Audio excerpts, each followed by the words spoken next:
తెలంగాణ రాష్ట్ర అవతరణ దశాబ్ది ఉత్సవాలలో భాగంగా ఖమ్మం జిల్లాలో విద్యుత్ ప్రగతి కార్యక్రమం నిర్వహించారు. విద్యుత్ విజయోత్సవాలు డిఈ బాబురావు అధ్యక్షతన మదిరారెడ్డి గార్డెన్లో జరిపించారు. ఈ కార్యక్రమంలో జెడ్పీ చైర్మన్ లింగాల కమలరాజు, రాష్ట్ర విత్తనాభివృద్ధి సంస్థ చైర్మన్ కొండబాల కోటేశ్వరరావు పాల్గొన్నారు.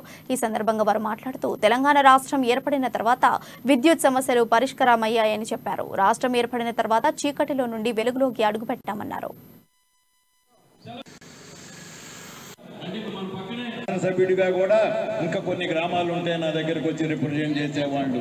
ఇవాళ మా ఊరికి కరెంటు లేదు అని రిప్రజెంట్ చేసేవాళ్ళు రావటం లేదు. కాకపోతే మాకు కొన్ని స్తంభాలు కావాలా, మా బజారులో ఇంకా కొంచెం ఇళ్లు కట్టుకున్నారు, వాటికి కావాలని మాత్రమే అడుగుతున్నారు తప్ప మీ ఎస్సీ గారితోటి నెలకి ఒక 10 సార్లు అయినా ట్రాన్స్ఫార్మర్స్ స్తంభాలు అన్నీ మాట్లాడుతూ ఉంటాం. అంటే మనకి